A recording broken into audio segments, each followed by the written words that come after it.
you could tell me about a time when you really had to fight for something for one of your projects, when you really had to go to bat to make something happen that you wanted. Sean? Okay. I guess, we had a few of those moments on season 1 of Stranger Things where I hadn't really produced television, the Duffer Brothers hadn't really done television, and yet we were just kind of going with the flow of the Duffers' instincts, and it became clear that we did not have enough money.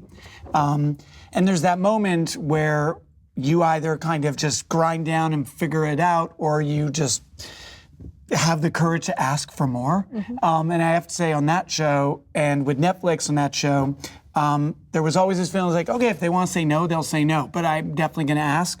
And so for us, there were a few moments where our Demogorgon was not working out, and it was clear that we were going to have to go from man in a suit to Digi monster. And so we asked for the extra resources to do it, and we got it, and worked out.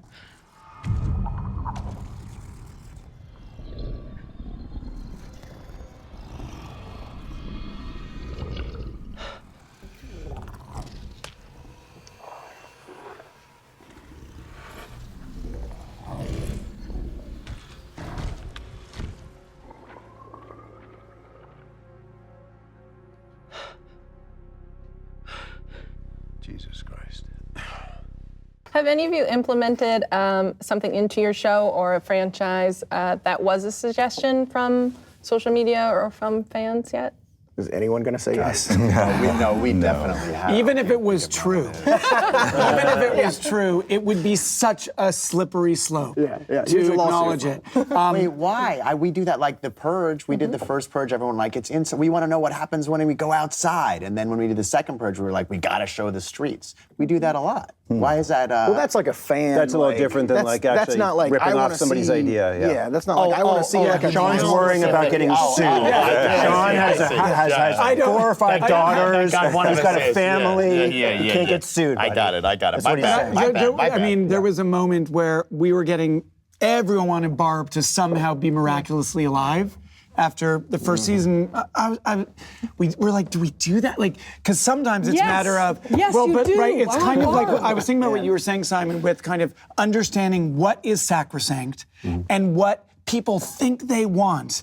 But you have to know a little bit better. Yeah. You have to trust that you know a little bit better. And I know that sounds more condescending than I intend, but in the case of Barb, there were so many theories that she was going to come back. She was actually alive, and I'm not going to lie, we spent maybe 20 seconds talking about it. But I think that sometimes fans stumble into theories that are crazy accurate. That I found, where I'm reading something, I'm like, oh my God, when this person realizes. Sean just admitted that he takes those theories and then turns them into episodes. That's what Sean just said.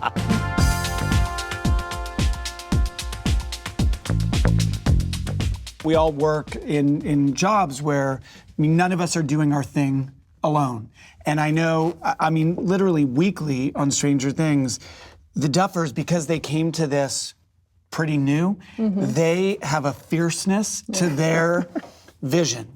And it doesn't occur to them like, oh no, you don't need to play ball. Like, they want what they want, and if they think it's right, they're gonna lay down. And as someone who's, made some movies and done stuff for longer, I find that really inspiring, and I carry it forward. It's like, oh yeah, that's what fight looks like, and that's sometimes really, really valuable. Well, I think actually it's a really good point, because I think the longer one works in Hollywood, Hollywood, in a way, I think, teaches Beats compromise. The passion out of you. Teaches compromise, and compromise is actually just a nice word for surrender. And I think the sort of what you're talking, like the blind faith in oneself, gets beaten out of you at a certain point. But if you take enough chances and are right enough of the time, and it's sort of like baseball, if 1 out of 3 is like Hall of Fame, if you're a .333 hitter, you're a Hall of Fame hitter. So if you're right enough, I think that people start to trust.